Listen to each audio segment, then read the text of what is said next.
George Washington was born on February 22, 1732, in Westmoreland County, Virginia, within the rural landscape of the British colonies where tobacco fields stretched across the Potomac Basin, and the rhythms of plantation life shaped identity, work, and hierarchy. His family was part of the colonial gentry, landed, respectable, not wealthy, but influential enough to occupy space among the upper social tiers of Virginia society. His father, Augustine Washington, was a planter, and also a man involved in local affairs, managing farms, ironworks, and land disputes with a stern but practical approach.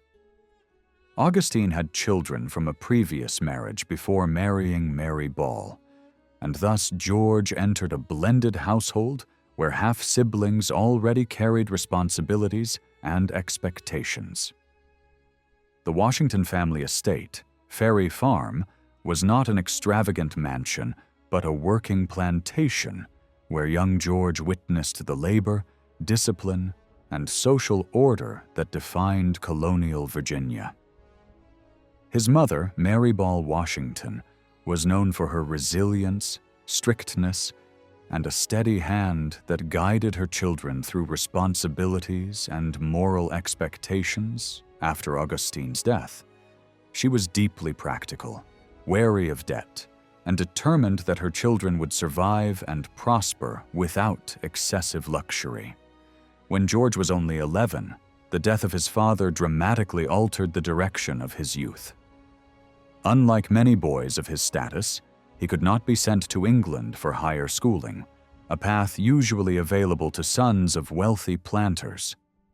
Instead, he was educated locally, learning surveying, geometry, bookkeeping, and manners through tutors and self-discipline. This early limitation became a foundation for his remarkable independence. By his teens, he was developing skills not through aristocratic privilege, but through ambition, observation, and persistent practice.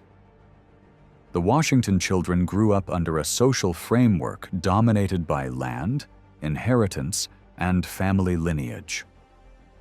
George's older half-brothers, particularly Lawrence Washington, played a large role in shaping his opportunities and worldview.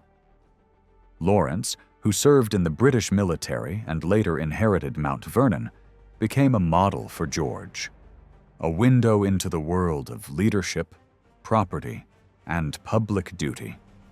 Their home was often visited by merchants, local officials, and military officers, exposing young George to conversations about politics, trade, and the responsibilities of those who managed land and communities. He absorbed the codes of honor, hospitality, and measured speech that defined colonial gentlemen, watching how reputation served as a currency equal to wealth. Though he lacked advanced schooling, he learned the importance of self-presentation, emotional restraint, and strategic silence, traits that would define him throughout his life. Washington's early years were also marked by the complexity of plantation reality. The wealth and social standing of his family rested partly on enslaved labor, a system that shaped economic life in Virginia and one that he observed closely from childhood. He watched how crops, profit, and authority intertwined, learning how large estates functioned not only through management, but through hierarchy and inequality. These experiences planted ideas about responsibility, fairness, and leadership that evolved slowly throughout his life. As he grew older, George developed a strong admiration for land, its mapping, surveying, buying, and defending. By his late teens, he was already involved in surveying expeditions through wild landscapes of the Virginia frontier, becoming familiar with rivers, forests, native communities, and the tension between expansion and survival. His family background gave him a base of stability, but it was his early exposure to hardship, expectation, mixed privilege, and ambition that forged the young man who would later become a general and the first president of the United States. George Washington spent his childhood in the riverside world of colonial Virginia, a setting defined by fertile fields, tidal currents, and long stretches of tobacco plantations. From an early age, he lived close to nature. Muddy riverbanks, dense forests, and changing seasons shaped his sense of space and survival. The estates where he grew up were not silent or still. They echoed with the sounds of field labor, livestock movement, and wagons carrying crops toward the coast. Plantation life demanded order and discipline, and even as a child, Washington observed the structured routines that governed every day, from sunrise chores to evening ledger balancing. He was not raised in luxury, but in a working environment, one that relied heavily on careful management, planning, and the labor of enslaved people who maintained the economic foundation of the estate. These early experiences gave him a practical understanding of responsibility and the weight of leadership long before he ever held formal authority. Though formal schooling in Virginia lacked the refinement of European academies, Washington's early education developed through tutors, family instruction, and self-directed study rather than a rigid institutional system. He learned reading, writing, and arithmetic in a provincial setting where knowledge was shaped through utility rather than philosophy. His notebooks reveal a boy interested in measurement, order, and organization. He copied legal forms, practiced letters with precision, and memorized rules of etiquette that taught him how to behave in society. Books were valuable, and their scarcity made each page meaningful. He studied geography because land defined wealth. He studied mathematics because measurement built property boundaries. He studied manners because reputation sustained power. Washington grew into a boy who understood that knowledge was not merely to be possessed, but to be applied. And this mindset later influenced the way he commanded armies and governed a nation. Washington also developed a strong fascination with surveying during his early teenage years, an interest sparked by the landscape surrounding him and encouraged by local mentors. Surveying required patience, careful observation, and mental discipline. It demanded long days spent in forests, swamps, and hills, marking distances, recording angles, and translating wilderness into measured ownership. While other boys his age were confined to classrooms, Washington was already walking frontier paths, exploring territory beyond the edges of settled Virginia. He carried instruments, sketched terrain, and learned to make decisions in unpredictable conditions. These experiences hardened his character, taught him self-reliance, and built physical endurance that later proved essential during military campaigns. Learning in the field shaped him far more deeply than any textbook could, giving him confidence that came not from inherited privilege, but from earned competence. His childhood was also molded by a social world of expectations and comparisons. Plantation sons were often judged by their manners, their handwriting, their ability to ride a horse confidently and speak modestly.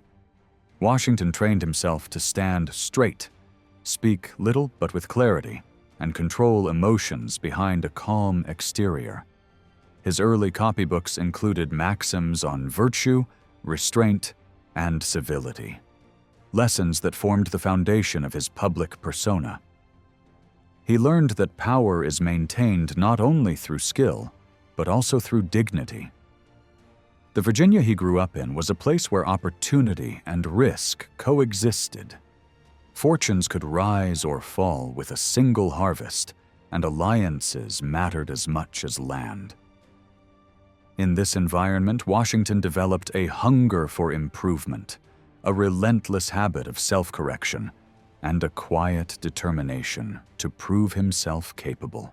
Childhood taught him discipline, education trained him to think, and Virginia itself carved the character of the man who would later lead a revolution and build a new nation. George Washington's transition from a boy fascinated by land to a trained surveyor began in earnest during his mid-teens, when he sought practical skills instead of academic prestige. Unlike many young men of the Virginia gentry who aimed for law, trade, or inherited management, Washington chose a profession that required endurance, mathematics, and the ability to impose order on untamed territory. He studied surveying tools piece by piece: compasses, chains, measuring rods, protractors, learning how each instrument translated forest and mountain into calculation. Lessons were not confined to a desk.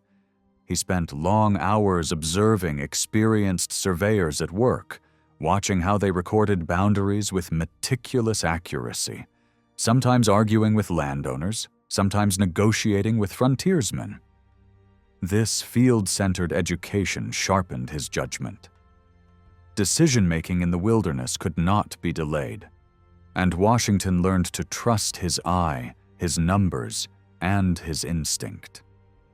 His first surveying expeditions took him deep into the Virginia backcountry, a world radically different from the orderly plantation life of his childhood.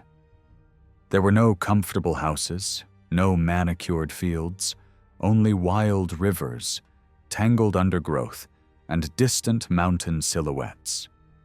He worked through rain that soaked paper charts, through heat that made metal instruments burn his hands, and through frost that slowed even the simplest measurements.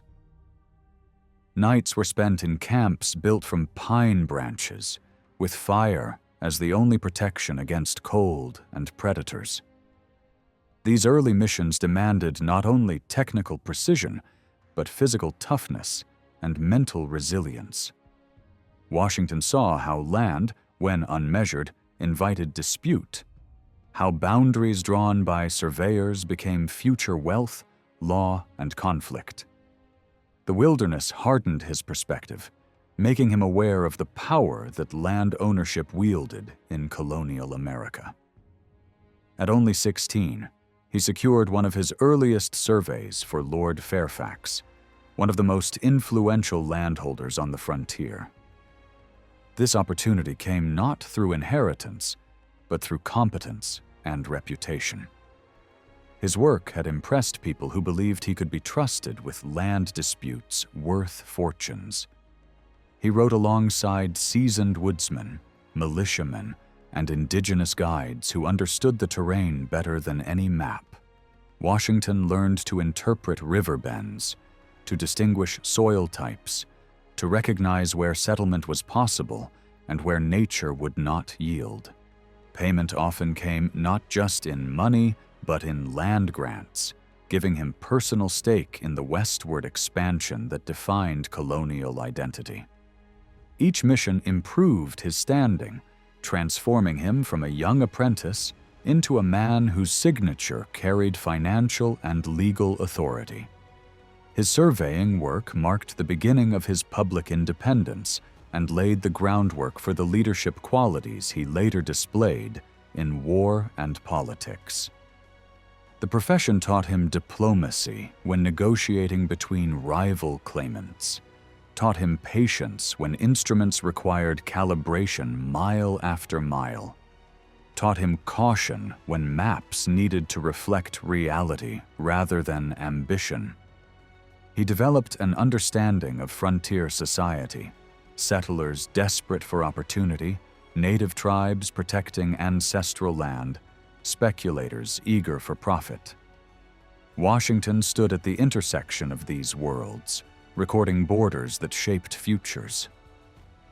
His years as a surveyor were not merely technical training. They forged discipline, broadened his worldview, and cultivated ambitions far beyond the edges of the wilderness he measured. From these rugged beginnings rose a man who would later command armies and guide a nation, grounded in the knowledge of land he once walked, marked, and claimed with steady hands. George Washington entered military life not through tradition or aristocratic expectation, but through ambition and frontier familiarity gained as a surveyor. The expanding tension between Britain and France in North America created opportunities for young officers, and Washington saw in these conflicts a path to distinction, honor, and authority. In 1753, he received a pivotal appointment as a major in the Virginia militia, a position that allowed him to move from measuring land to defending it. He was only in his early 20s when he was selected to carry a diplomatic warning to the French, demanding that they withdraw from the Ohio Valley, territory Britain claimed by charter and desired for westward settlement. Washington traveled through snow, icy rivers, and hostile forests to deliver the message, an expedition that revealed both his bravery and the volatile reality of frontier diplomacy. His return report, written with clarity and detail, circulated throughout the colonies and Britain, bringing him early fame before he ever commanded troops in battle. His true military introduction, however, began with conflict rather than negotiation. In 1754, he led a small force into the Ohio region to challenge French presence near modern-day Pittsburgh. The encounter at Jumaville Glen became a defining moment in his early career. A brief skirmish resulted in the death of Joseph Coulon de Jumonville, a French officer, and escalated the tension into open war. Though Washington claimed the French had ambushed his men, French accounts insisted he initiated the attack, an ambiguity that followed him for years. Soon after, Washington constructed the hastily built Fort Necessity, surrounded by tall grass that offered no defense and sank with rain that turned trenches into mud. On July 3, 1754, French and native forces overwhelmed Washington's position, forcing him to surrender. It was a humiliating early lesson in military planning, logistics, and overconfidence. Yet it also hardened him. He had experienced defeat, tasted responsibility, and learned that leadership required caution as well as courage. Washington's military education continued when he joined General Edward Braddock's campaign in 1755, intended to capture Fort Duquesne and break French control of the Ohio Valley. As a volunteer aide-de-camp, he witnessed European tactics collide with American terrain. Red-coated columns moved rigidly through dense forests where visibility vanished and musket fire echoed unpredictably. When the French and their indigenous allies launched a devastating ambush along the Monongahela River, Washington rode through chaos to rally retreating soldiers. His coat was pierced by bullets, horses were shot beneath him. Yet he survived, showing remarkable composure under fire. Though Braddock was killed and the mission collapsed, Washington's bravery became legendary. Accounts spread that he seemed divinely protected, the only officer left unwounded after the massacre. This moment transformed him from an inexperienced provincial officer into a symbol of resilience, a colonial figure capable of equaling British regulars in battlefield courage. Over the next few years, Washington commanded frontier defenses in Virginia, responsible for protecting settlers from raids and maintaining control along a wide, violent border. This role required logistics, construction, and diplomacy as much as combat. He organized supply routes, trained inexperienced militia, and wrote letters demanding clearer support from the colonial government. Each season tested his leadership. Winters starved garrisons, ambushes struck isolated outposts, and morale fluctuated with each rumor of French advance. Washington grew frustrated with British officers who dismissed colonial troops as inferior, and this resentment shaped his later views on independence and self-governance. By the war's end, he possessed a seasoned understanding of command. Armies could not survive without supplies. Discipline was born from routine, not rhetoric, and alliances, whether with colonists or indigenous groups, could shift the direction of war more than muskets or bayonets. The French and Indian War did not make Washington a victorious general, but it made him a military leader.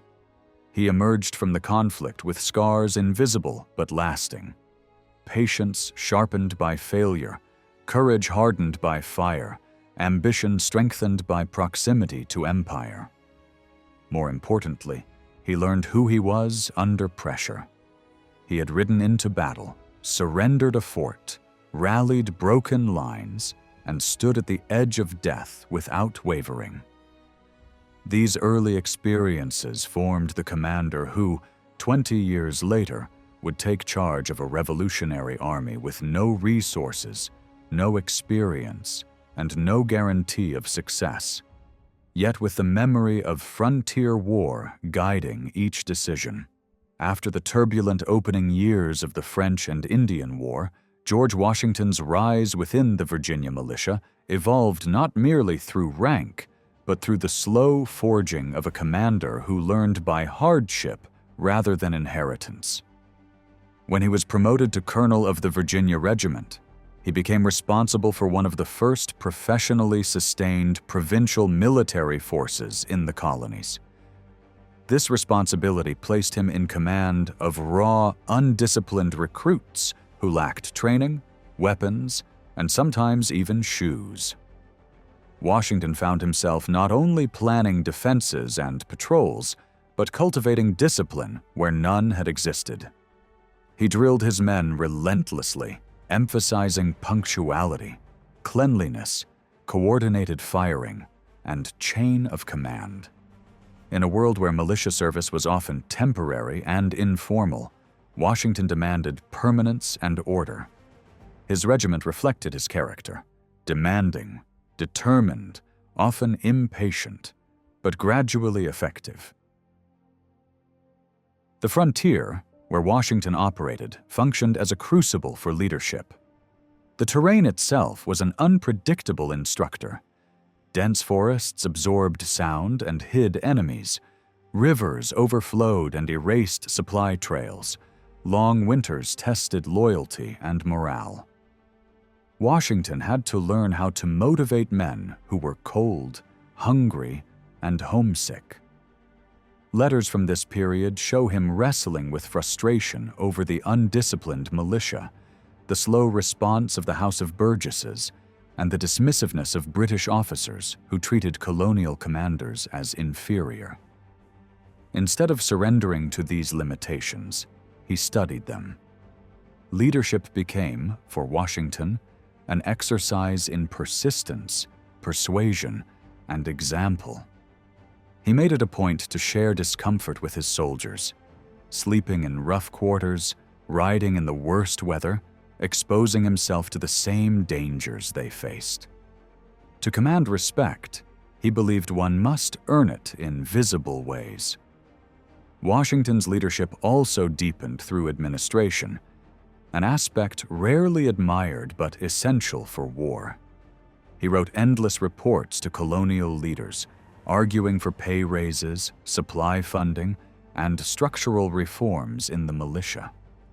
He learned how politics shaped war, how a decision made in Williamsburg or London could starve a regiment on the frontier, or how public opinion could determine whether recruits volunteered or deserted.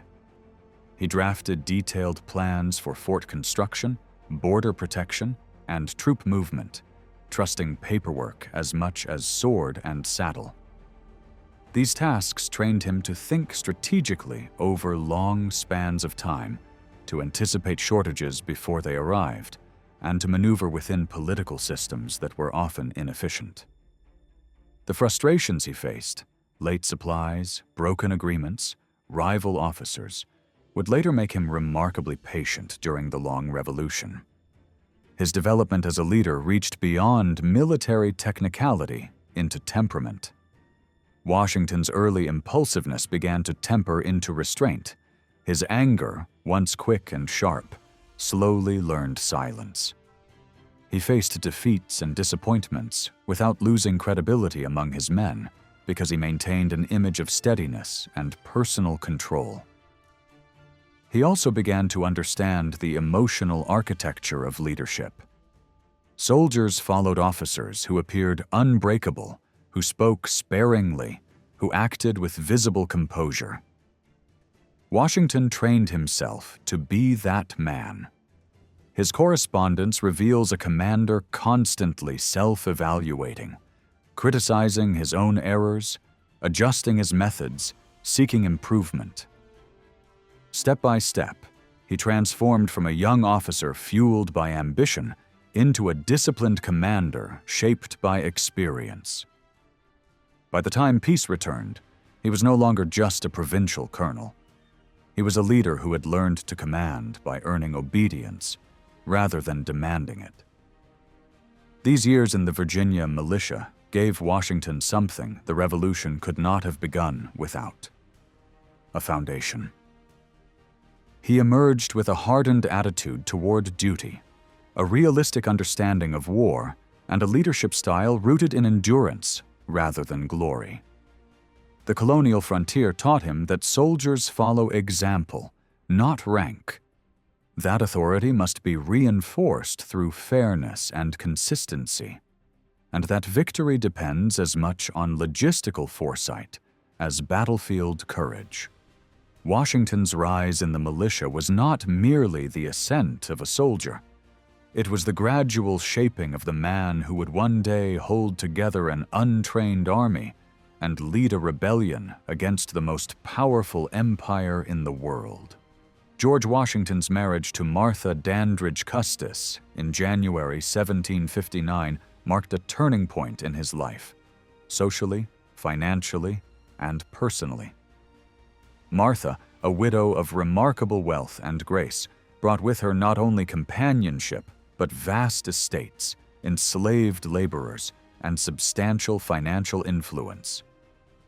The Custis fortune, one of the largest in Virginia at the time, entwined Washington with the uppermost tier of colonial society in a way that military service alone could not. Their union was both emotional and strategic.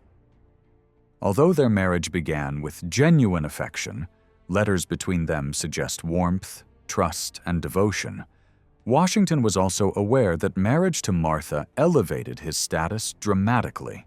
He moved into a world where major landowners shaped politics, where wealth commanded respect, and where his voice could now carry weight in legislative halls as well as on the frontier. Martha brought stability into Washington's life, grounding the restlessness of a man accustomed to war and wilderness. She was intelligent, organized, and socially skilled, qualities crucial to a household that quickly became a nexus of hospitality and political networking. Together they settled at Mount Vernon, which Washington inherited after the death of his brother Lawrence, and transformed the estate into one of the most prominent plantations in Virginia. Martha managed domestic affairs with efficiency, overseeing meals, servants, and social gatherings, while Washington expanded agricultural production, improved crop rotation, and diversified beyond tobacco into wheat, corn, and livestock farming. Their home became a place of frequent visitation where politicians, merchants, and military officers met, ate, debated, and formed bonds. Washington's reputation matured in these rooms, not through speeches but through presence. Quiet, dignified, steady.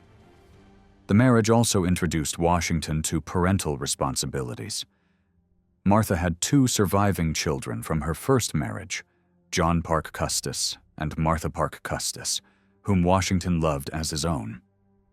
Though he and Martha would have no biological children together, a source of quiet pain and lifelong mystery, their blended family gave Washington a sense of domestic purpose.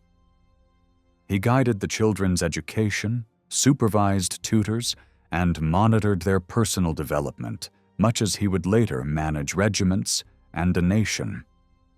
His letters reveal a man who valued discipline but also tenderness, who was strict in expectations but never cold in affection. He traveled with the children, invested in their futures, and suffered deeply when illness later claimed them. Parenthood softened the soldier, giving him emotional layers that history sometimes overlooks. Marriage strengthened Washington's financial position, expanded his political network, and polished his public identity. Through Martha, he became deeply integrated into Virginia's planter aristocracy, the very class that would later fuel revolutionary leadership. With wealth came influence, and with influence came responsibility. Washington became a member of the House of Burgesses, represented Fairfax County, and developed a voice in colonial governance. Social advancement did not make him idle. Instead, it pushed him toward larger ambitions. He learned diplomacy in drawing rooms, negotiation at dinner tables, and political subtlety in conversations whispered over polished mahogany. These were skills as essential as battlefield strategy. The marriage to Martha Custis was not merely a personal milestone. It was the foundation upon which Washington's national future was built. It gave him resources, reputation, and stability, preparing him for the moment when the colonies would seek a leader strong enough to guide them toward independence. As the 1760s unfolded, George Washington entered a new phase of his public life, one shaped less by war and more by principle. Although he began as a loyal British subject, proud of his military service under the Crown, his views shifted steadily as Parliament imposed new taxes on the colonies without granting them representation.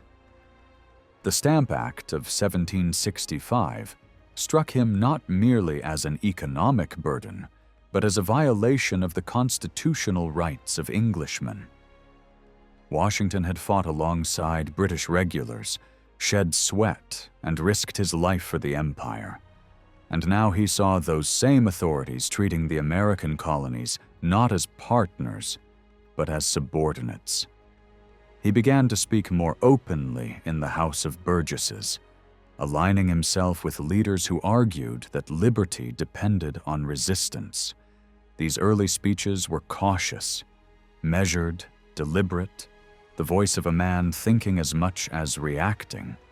But beneath them lay a growing conviction that Britain was overreaching its authority. Washington was not a radical firebrand. He was a landowner, a businessman, and a man cautious of chaos. Yet the economic implications of British taxation hit him and his peers directly. As a large-scale planter, he relied heavily on trade with Britain, selling tobacco and importing manufactured goods. New duties increased prices, restricted the colonial economy, and made plantation operations more precarious. He watched his fellow planters struggle with debt while British merchants profited, creating an imbalance that felt both unjust and unsustainable. Washington began reducing his reliance on British goods, encouraging American manufacturing and adopting homespun clothing, symbolic gestures, but powerful ones. They signaled that resistance was not merely political, but practical, woven into daily life. His household, once filled with English luxury imports, gradually shifted toward items produced in the colonies. It was a quiet rebellion. The the kind that grows before anyone calls it revolution. The Townshend Acts, and later the Tea Act, intensified his opposition. Every new regulation seemed to reinforce the idea that Parliament viewed the colonies as revenue machines rather than communities of free citizens. Washington corresponded with other Virginia leaders, sharpening his understanding of constitutional rights and collective action. He read political essays, debated law over dinner tables, and listened closely to the rhetoric emerging from Boston and Philadelphia. The Boston Tea Party and the harsh retaliation that followed convinced Washington that Britain intended to rule by force rather than consent. In letters, he lamented that the empire had driven America to the edge, words that showed a man no longer seeking compromise, but preparing for resistance. His evolution was not sudden. It was a deliberate transformation shaped by law, trade, conversation, and conscience. By the early 1770s, Washington's opposition to British policy had hardened into a firm ideological stance. He joined committees of correspondence, supported non-importation agreements, and encouraged Virginians to unite against oppression. When the First Continental Congress convened in 1774, Washington attended as a delegate not because he sought leadership, but because he believed freedom required representation and resolve.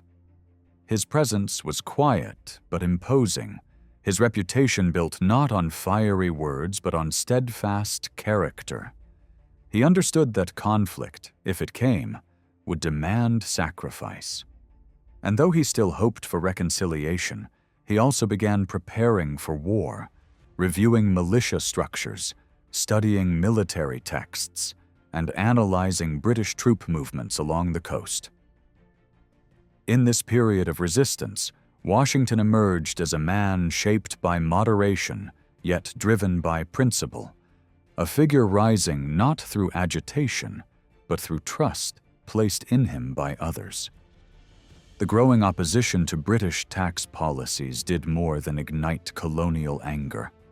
It forged Washington into the leader the Revolution would require. Experience had taught him discipline, life had given him wealth and responsibility, now philosophy gave him purpose. As the colonies moved toward independence, he stood ready not only to speak, but to act. A man who believed that liberty must be defended with both conviction and steel. When George Washington arrived in Philadelphia in September 1774 as a delegate to the First Continental Congress, he stepped into a moment charged with uncertainty, anger, and possibility. He was not yet the commanding figure history remembers, but he carried himself with the quiet authority of a man who had earned respect through action rather than oratory. Washington was chosen partly because of his military experience, partly because of his reputation for sober judgment, and partly because he had openly supported non-importation agreements and stood firm against British taxation. Inside Carpenter's Hall, he listened more than he spoke. He studied the temperaments of men like John Adams, Patrick Henry, and Samuel Adams, fiery voices for independence, and balanced them against moderates who still hoped reconciliation was possible. Washington's silence was not passivity, it was calculation.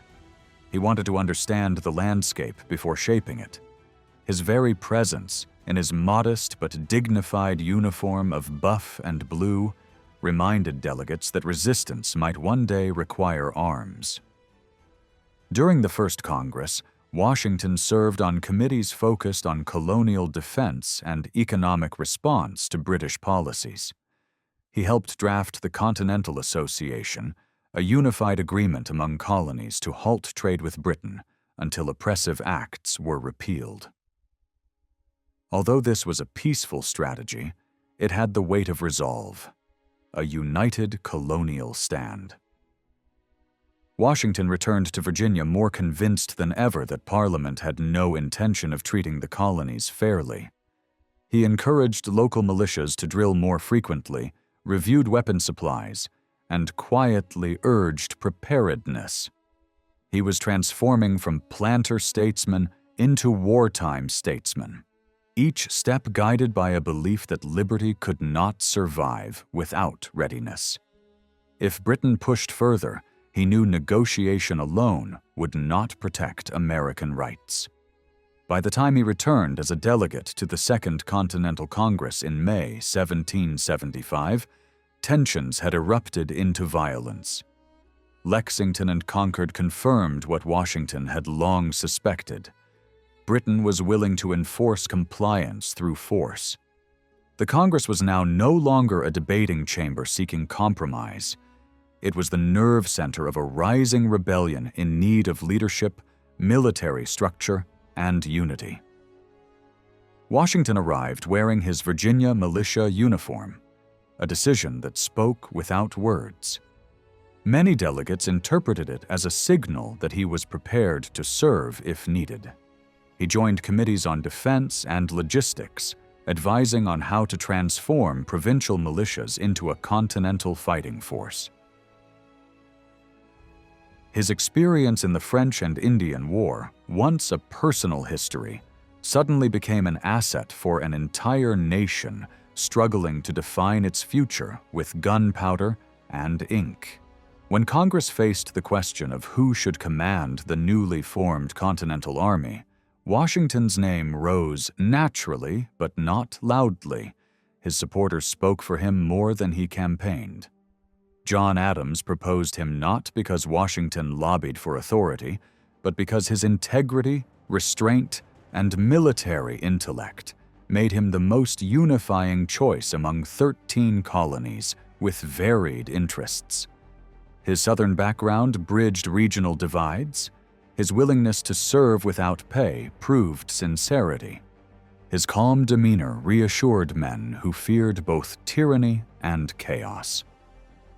When he accepted the commission on June 15, 1775, Washington did so with gravity, expressing doubt in his own ability but devotion to the cause.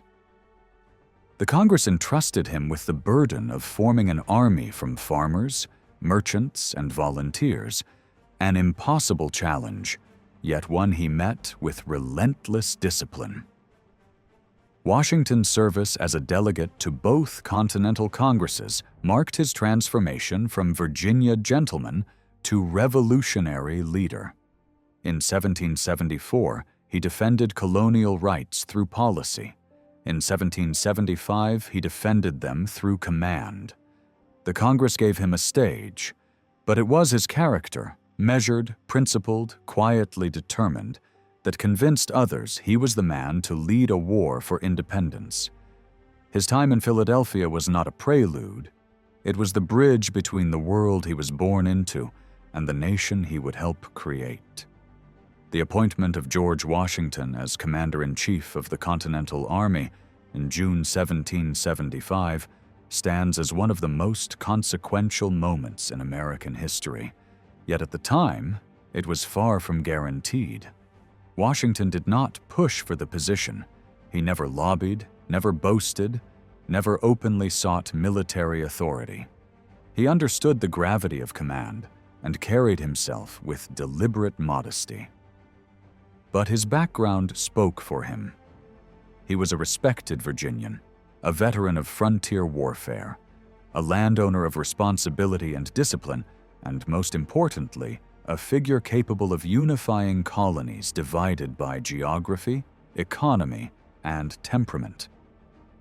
Many delegates believed that if a New England army was to fight a British presence strongest in Boston, it needed a leader from outside New England to avoid regional jealousy.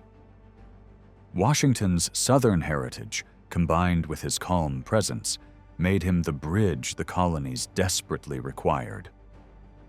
When John Adams put his name forward, it was met not with thunderous applause, but with solemn recognition. America needed a commander, and Washington was the only man capable of filling that role. Washington's acceptance of command was striking for its humility.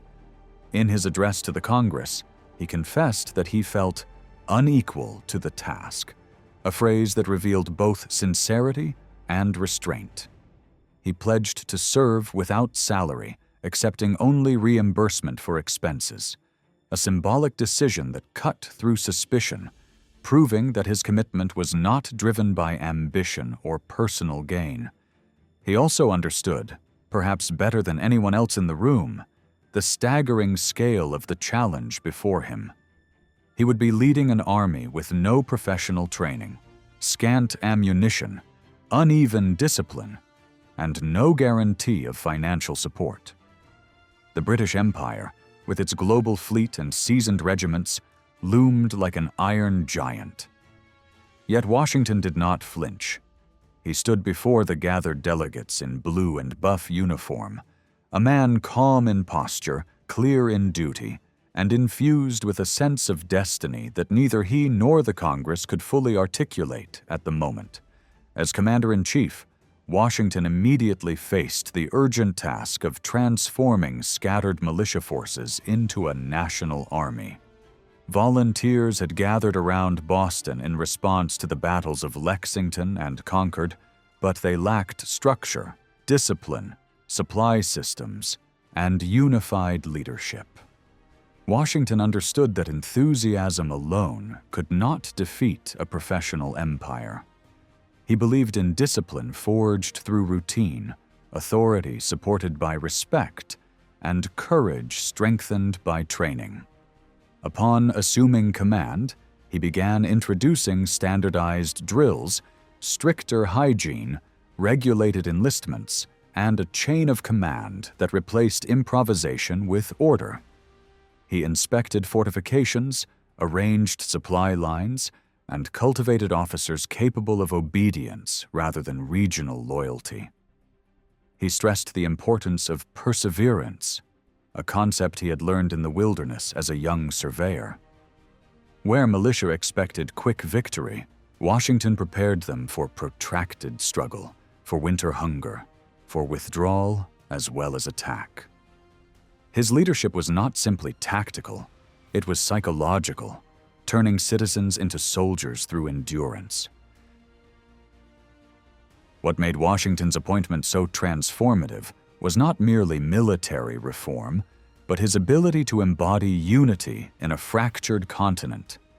He represented something larger than Virginia, larger than Congress, larger even than rebellion itself.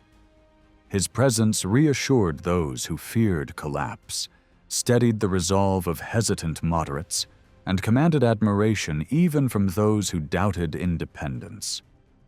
Washington understood the symbolic power of leadership. He knew that soldiers would mirror his behavior. If he showed confidence, they would stand. If he showed despair, they would break. Throughout the war, he carried himself with reserve, dignity, and discipline, projecting an image of control even when private correspondence revealed exhaustion or uncertainty. The appointment gave him authority, but it also gave him weight. Every step he took from that day forward shaped the survival of the Revolution. In accepting leadership of the Continental Army, Washington placed his life, his reputation, and his estate at risk for a cause still fragile and undefined. He walked out of Congress not as a planter or provincial officer, but as the embodiment of American resistance, a man tasked with standing against the most powerful army on earth, with troops barely trained, supplies barely sufficient, and a nation barely born. That moment in 1775 did not simply begin a military career. It forged the cornerstone of American independence. Washington's command was not inevitable, but essential, and the Revolution would rise or fall on his discipline, character, and endurance.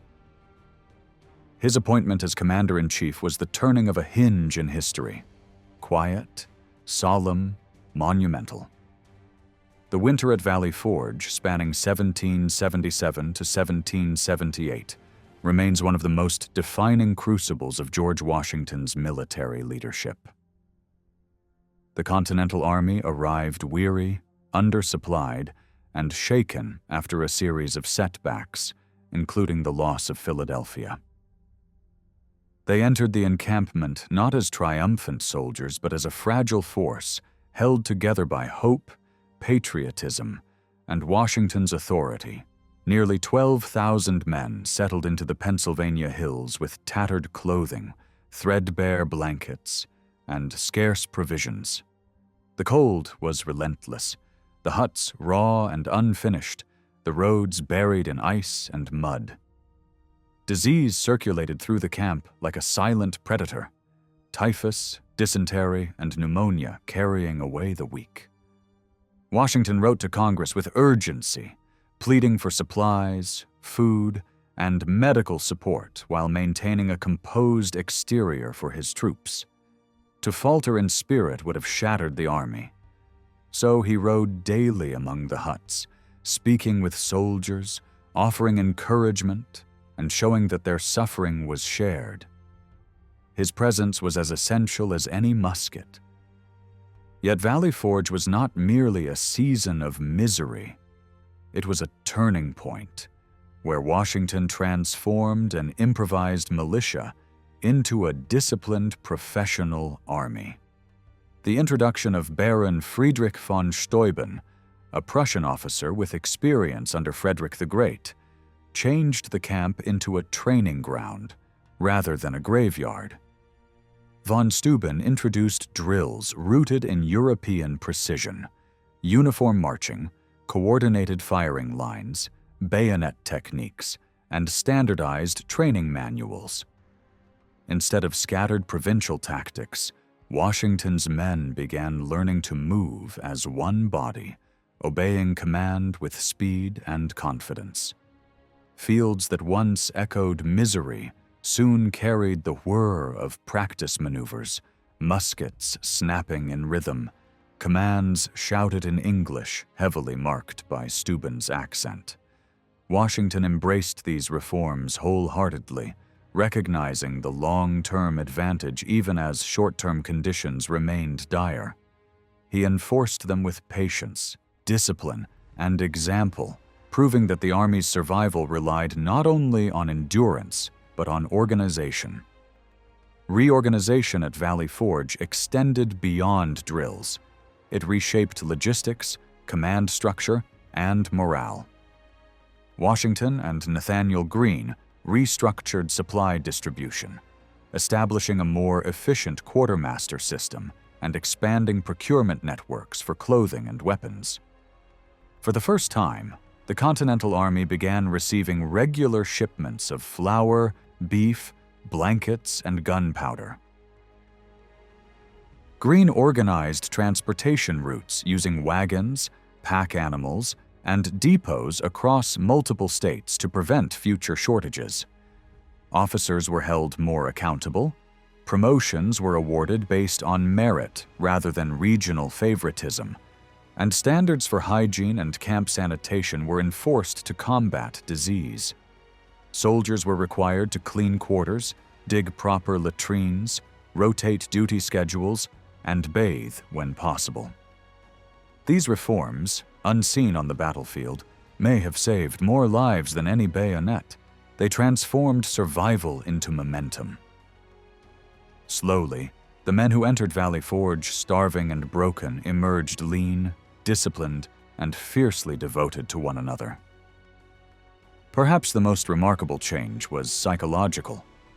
Valley Forge forged a shared identity, an army not of scattered colonies, but of a collective cause. Men who had arrived loyal primarily to their own states left calling themselves Americans. Washington's leadership made this transformation possible. He never allowed despair to eclipse purpose. He stood firm through snowstorms, congressional neglect, political criticism, and military uncertainty. His patience through suffering earned unwavering loyalty. When spring thawed the camp, The Continental Army marched out not as a band of frost-bitten volunteers, but as a trained Continental force capable of meeting British regulars in open battle. This metamorphosis was proven at Monmouth, where they stood their ground with newfound discipline and confidence that had been born in that bitter winter. Valley Forge is remembered not only as a season of hunger and hardship, but as the birthplace of American military resilience. Washington did more than keep an army alive. He reforged it. He transformed defeat into preparation, starvation into endurance, frustration into resolve. The winter of 1777 to 1778 could have ended the Revolution. Instead, under Washington's command, it remade the army that would win it. The road to Yorktown in 1781 was long, uneven, and burdened with years of sacrifice. By that point, George Washington had endured failures, harsh winters, political frustration, mutiny threats, and the constant struggle of feeding and paying an army held together by determination rather than resources. Yet despite hardship, his leadership sharpened rather than weakened. When intelligence reports confirmed that British General Cornwallis had positioned his forces at Yorktown, Virginia, a coastal town vulnerable to siege, Washington recognized the moment he had been waiting for since the war began. He understood that a single decisive blow could break British will and force negotiation. But to achieve this, he needed precision, coordination, and crucially, French naval power. Washington, once reluctant to depend on foreign aid, now embraced alliance as a strategic necessity. The arriving French fleet under Admiral de Grasse, combined with the experienced ground forces of Rochambeau, gave Washington the chance to encircle the British in a trap that could end the war. The Yorktown campaign was built on secrecy, speed, and audacity. Washington deceived the British into believing he would attack New York by maintaining visible preparations in the north, all while quietly marching his army southward over hundreds of miles. Every step required logistical brilliance, moving artillery across rivers, keeping men fed, and maintaining morale during exhausting travel. Washington rode at the head of the column, inspiring discipline through endurance. Villagers and farmers along the route watched thousands of Continental and French troops move as one, their uniforms dusty from the march, their drums echoing across fields, symbol of a struggle stretching into its final act. When Washington reached Virginia and joined with additional American and French forces already in the region, Cornwallis knew escape was closing. The Allied armies dug trenches, mounted batteries, and tightened the siege with relentless precision. Day after day, artillery thunder shook the ground, splintering British defenses and reducing Yorktown into crumbling redoubts. As the siege intensified, Washington personally ordered and oversaw critical assaults. The nighttime storming of Redoubt 9 and Redoubt 10, carried out by American and French troops, broke Cornwallis's final defensive line. Bayonets flashed in darkness, shouts cut through cannon fire, and soldiers fought at arm's length over earthworks soaked in smoke and sweat.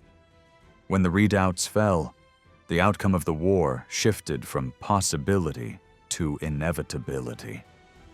Washington stood beside Rochambeau as the siege guns continued to pound the trapped British army. Cornwallis attempted escape across the York River, but wind and tide turned against him, as though nature itself aligned with the rebellion.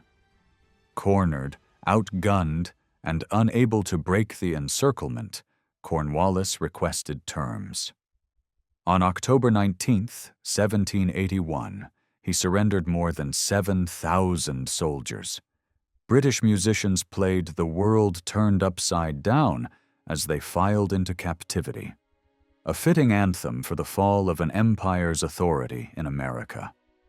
Washington, dignified and composed, accepted surrender not as personal triumph, but as victory for the cause he had carried for 6 relentless years. Yorktown did not instantly end fighting, nor did it dissolve British hope, but it broke the spine of imperial resistance. Parliament lost stomach for a war too expensive to maintain and too distant to control. Negotiations in Paris moved slowly, but with momentum now permanently in America's favor. Washington, rather than revel in glory, focused on maintaining discipline and preventing political fracture. He knew that victory was fragile. Unpaid soldiers could riot, states could splinter, power could corrupt. Peace required restraint as urgently as war required resolve. For months after Yorktown, he remained vigilant, disbanding troops gradually, discouraging radical calls for military rule, and reminding America that liberty must not be surrendered in celebration. In 1783, the Treaty of Paris formally recognized American independence. Washington offered power and adoration, did something few victorious commanders in history have done. He surrendered authority. He resigned his commission and returned to Mount Vernon not as conqueror, but as citizen. The victory at Yorktown was not simply the end of a military conflict. It was the beginning of a nation born from endurance, alliance, and Washington's unwavering leadership. It proved that a volunteer army could defy the mightiest empire of the age, that perseverance could overcome scarcity, and that unity could triumph over fear. In that moment of surrender, Washington became more than a general. He became the embodiment of Republican virtue, the living proof that power could be earned and released with dignity. Yorktown remains the turning point where revolution transformed into reality, where independence left the realm of dreams and stepped into history. When George Washington resigned his military commission in December 1783 and returned to Mount Vernon, he stepped into a life he had not truly known since youth, a life shaped by soil rather than strategy, harvests rather than campaigns, and personal routine instead of the weight of national survival. The journey home was slow, ceremonial at times, filled with towns and citizens eager to see the man who had led them to independence. Yet once he reached the estate on the Potomac, celebration gave way to rhythm. Washington exchanged a sword for a plow, a commander's uniform for the clothes of a gentleman farmer. He walked his fields at dawn, inspecting fences, orchards, and the condition of wheat and tobacco crops. Years of war had left Mount Vernon worn and underproductive. Buildings needed repair, land needed restoration, and enslaved laborers who had worked through uncertain supervision now faced renewed discipline and direction. Washington threw himself into the work with the same steady intensity that had carried him through Valley Forge. His return was not merely agricultural, it was intellectual and administrative. Washington introduced new crop rotations, shifted production from tobacco to wheat, experimented with fertilizers, and invested in livestock and fisheries. He was fascinated by agricultural science, corresponding with European experts, reading treatises, and implementing ideas long before they became common practice in America. He designed barns, improved plows, and planned crop yields with methodical precision. The estate became a living experiment, an example of what post-war America might accomplish through innovation rather than imported dependence.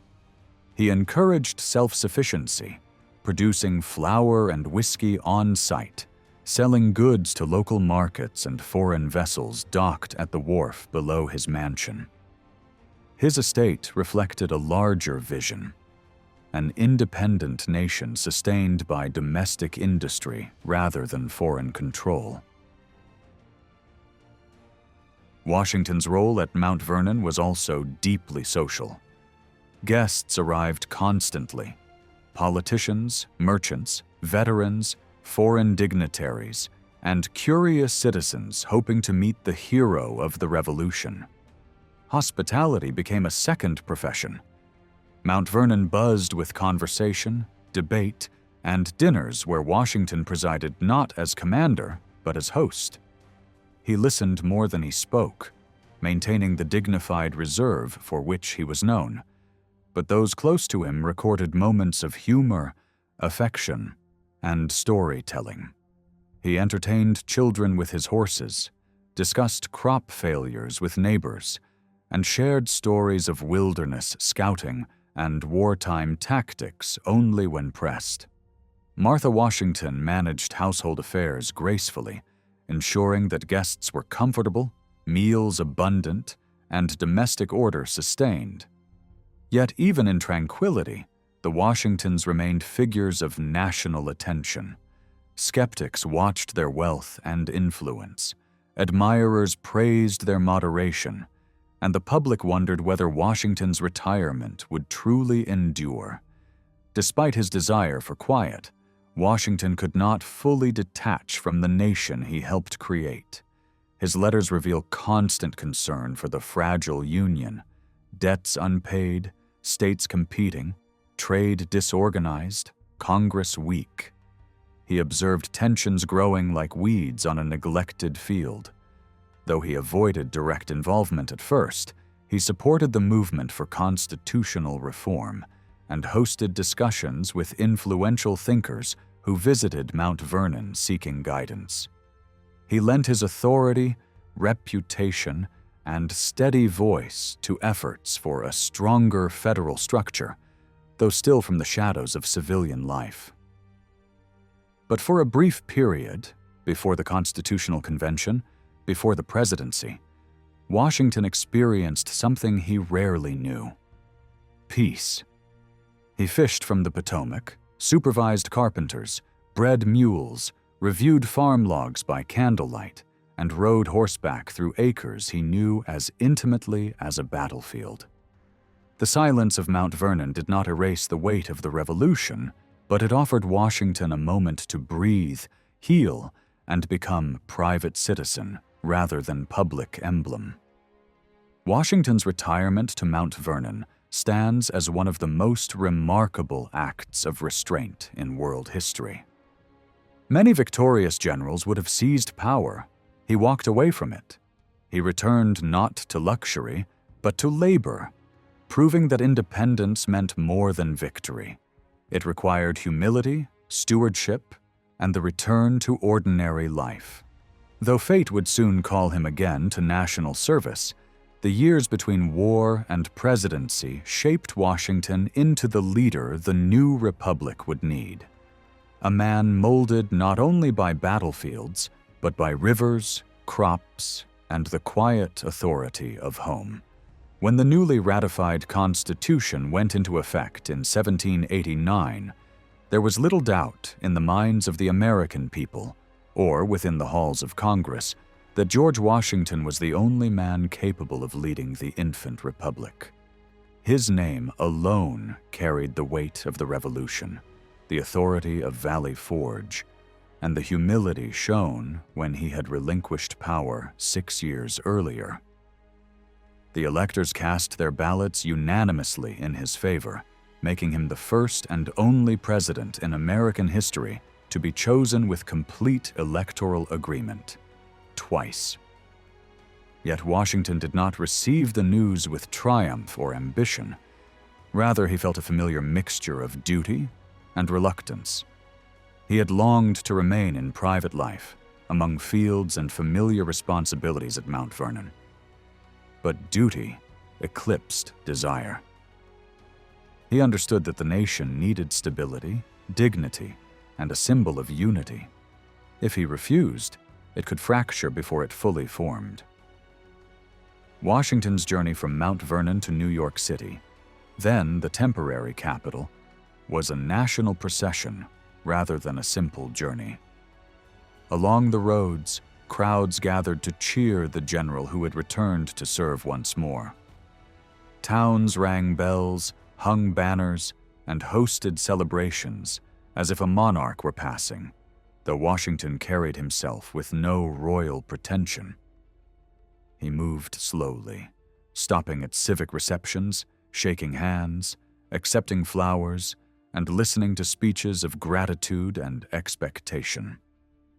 Citizens lined riverbanks to glimpse him as he traveled by barge across the Hudson River, oars gilded and rhythmic like ceremonial drums. Newspapers reported each step of his progress as if the nation itself followed behind him. Expectations pressed upon his shoulders. He was not only to govern, but to define what governing meant. Every gesture, every decision would set precedent for generations. On April 30th, 1789, Washington stood on the balcony of Federal Hall to take the oath of office, wearing a plain brown suit symbolic of Republican modesty rather than aristocratic power. As he placed his hand upon the Bible, the crowd below held its breath, knowing they were witnessing something unprecedented, the peaceful transfer of authority into elected hands, not monarchic inheritance. Washington spoke softly, his inaugural address emphasizing humility, gratitude, and dedication to constitutional principles. He asked for divine guidance, acknowledging the experimental nature of the new system. No president before him existed to model himself upon. He was the model. His tone was not triumphant, but solemn. He saw the presidency not as a throne, but as a stewardship entrusted to him only temporarily. Once in office, Washington faced burdens far beyond ceremony. The new federal government had no established executive procedures, no treasury system, no judiciary structure beyond vague outlines, and a nation deeply divided between regional interests. Washington surrounded himself with capable advisors: Alexander Hamilton, Thomas Jefferson, Henry Knox, and Edmund Randolph, while maintaining final authority with measured impartiality. He balanced sectional tensions between North and South, formalized relations with foreign nations, visited states to unify the public, and shaped the office with restraint. The role of president, undefined in practice, gradually became clear through his choices. He created a cabinet, used the veto sparingly, maintained civilian control of the military, and set the standard for executive dignity. He knew every action would echo forward. His leadership was not dramatic, but foundational. Quiet decisions that established what America expected of a president. Washington's election did more than place a man in office. It breathed life into the Constitution. The presidency gained legitimacy through his character, not force. The government gained credibility because the people trusted him. He carried the nation from revolution into structure, from uncertainty into stability. And yet, through it all, he remained reluctant to seem too powerful, carefully stepping back from anything that resembled monarchy. The new republic needed a leader strong enough to guide, yet restrained enough to relinquish power when the time came. Washington became that example. His election in 1789 was not merely a political milestone, but the moment the United States truly began. George Washington entered his second presidential term in 1793, not with enthusiasm, but with a sense of responsibility deepened by experience. He had originally hoped to retire after his first term, believing he had fulfilled his obligation by guiding the nation through its infancy. But political factionalism had grown fierce. Foreign pressures were mounting, and many feared that without Washington at the helm, the fragile republic could splinter. Reluctantly, he agreed to continue. His second term was not marked by unified praise, but by rising conflict, criticism, and ideological division. Yet it was also during this period that Washington helped shape the architecture of American government in ways that extended far beyond his lifetime. His leadership steadied the ship through storms of disagreement, allowing national institutions to root themselves into the soil of a still-forming nation. One of the greatest challenges of Washington's second term was maintaining neutrality in the midst of global unrest.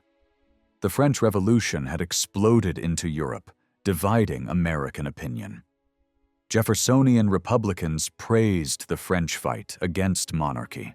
Federalists feared the violence and chaos spreading across the Atlantic. Washington believed that involvement in European wars could destroy the young republic before it fully matured.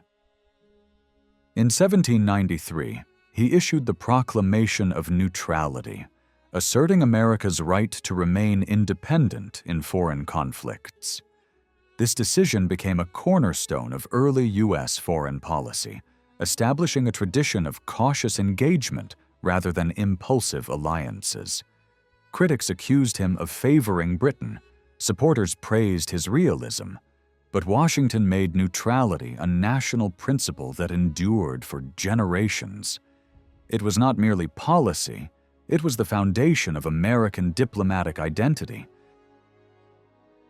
At home, Washington's second term became the formative era for American institutional development. Under his oversight, the judiciary gained structure through the establishment of federal circuit courts and the strengthening of the Supreme Court's authority. Alexander Hamilton continued building the financial system, creating the foundation for the national bank, managing public debt, and standardizing currency. Washington supported these initiatives, knowing that economic strength was the spine of sovereignty. The Postal Service expanded communication across states. The Mint began producing standardized coinage, customs offices regulated trade, and the first national census provided the demographic grounding necessary for representation.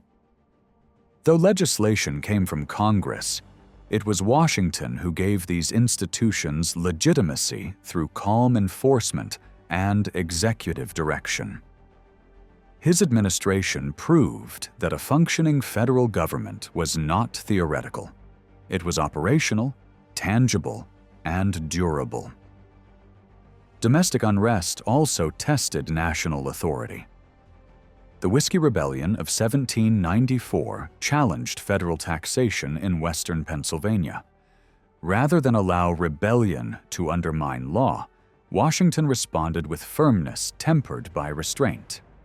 He personally led militia forces towards the region, the only sitting president to do so. Yet once resistance dissolved, he negotiated peace instead of punishment. His response demonstrated that the new government possessed strength without cruelty, authority without tyranny. At the same time, Washington finalized treaties that secured the nation's borders and economic future. Jay's Treaty eased tensions with Britain and protected commerce, while the Treaty of Greenville opened the Northwest Territory to settlement after conflict with native confederacies. These were controversial decisions, but they solidified America's strategic footing and proved the executive branch could navigate both domestic dissent and international negotiation. By the end of his second term, Washington had accomplished something rare in history. He had transformed a revolution into a functioning nation. He helped establish the financial system, federal judiciary, executive departments, diplomatic policy, and internal stability necessary for national endurance. He absorbed political attacks without retaliatory vengeance, knowing the presidency must remain above faction. His service created precedents so powerful that every future administration would be measured against them. Exhausted but at peace with his work, Washington chose again to step away from power, proving that leadership in a republic required not only the ability to rule, but the wisdom to let go. Washington's second term built the bones of American governance. Through neutrality, fiscal structure, judicial authority, national security, and civic restraint, he shaped institutions that would long outlive him. His legacy from this period is not found in dramatic speeches or battlefield victories, but in the quiet endurance of systems still functioning today. Systems born in an era when the young nation could have fractured, but instead matured. When George Washington completed his second presidential term in 1797, he left public office for the last time with a sense of relief deeper than most observers realized. He had navigated war, nation-building, and political storms for over 2 decades, and at 65, he longed for peace at Mount Vernon far more than further glory. His farewell journey to Virginia echoed his first return from service years earlier. Towns praised him, bells rang, citizens lined roads to catch sight of the man who refused a crown. But Washington himself was focused on the life waiting beyond ceremony. He had set a precedent for peaceful transition of power, proving to the world that leadership in a republic was not a lifelong throne, but a temporary trust. Once he crossed the gates of Mount Vernon, he returned again to the soil, to the river, and to the rhythm he loved most, the turning of seasons rather than the turning of governments. In retirement, Washington managed Mount Vernon with renewed energy and scientific curiosity. He expanded crop rotation systems, experimented with hemp and barley growth, studied soil exhaustion, and refined his wheat-based economy that had long since replaced tobacco. He supervised construction of the large stone mill and the whiskey distillery that would become one of the most productive in Virginia. His meticulous management journals from these years show a mind still sharp, disciplined, and forward-thinking. Washington rose before sunrise, inspected workers, balanced accounts, and walked the fields with the same solemn attentiveness once reserved for military encampments. Yet beneath the productive calm of his estate lay contradictions. Mount Vernon thrived through the labor of enslaved men, women, and children, whose forced work sustained his agricultural ambitions. Washington struggled privately with the morality of slavery, corresponding with friends about gradual emancipation, and in his will, he made the radical decision to free the enslaved individuals under his direct legal ownership upon Martha's death. It was not immediate justice, but it was unprecedented among Virginia's founding elite. Even in retirement, Washington's influence could not be fully separated from public affairs. Letters poured in daily, requests for advice, political strategy, mediation of disputes, international commentary. Though he rarely returned to political action, he watched the growing divisions between Federalists and Democratic Republicans with concern. When tensions with France provoked the possibility of war in 1798, Washington answered the nation's call once more, accepting appointment as commander of a provisional army despite his failing health. Though he never again led troops onto the field, his willingness to serve reaffirmed his role as a living guardian of the Republic. Visitors who traveled to Mount Vernon in these years described him as calm, reflective, occasionally stern, but softened by age. A man who carried history not as triumph, but as weight and responsibility. Martha remained his closest companion, and together they hosted a steady river of guests until Washington's final illness. In December 1799, after riding on his estate through cold rain and snow, George Washington developed a severe throat infection that worsened rapidly despite medical attempts to relieve it through bleeding, blistering, and purging. Within 2 days, on the night of December 14th, he died surrounded by family and attendants. His final words, calm, accepting without fear, reflected a life lived in duty rather than vanity. The news of his death traveled slowly at first, then rippled across the states and oceans. Cities held funeral processions, church bells tolled in unison, and even Britain, once his enemy, lowered flags in respect. The loss of Washington shook the nation, not simply because a hero had died, but because a symbol of unity and restraint had gone silent. He left behind a country still young, still unsteady, but equipped with the institutions, precedents, and identity he helped shape. Washington's lasting legacy is not contained in a single victory or office, but in the example of power used with discipline and surrendered with humility. He transformed rebellion into nationhood, presided over the birth of constitutional government, stepped down when he could have ruled for life, and gave the United States its most enduring political inheritance, the model of leadership defined by character instead of ambition. His decisions, military, civic, agricultural, and moral, continue to shape American life. He built an army from hunger, a nation from uncertainty, and a presidency from nothing. History remembers many generals, many founders, many presidents, but only one man who set the foundation for all who followed. His legacy is written not only in monuments or textbooks, but in the continuing idea that leadership at its greatest is not domination, but service. George Washington lived, fought, governed, retired, and died as a man whose strength was measured by restraint. And because of him, the American Republic learned how to stand.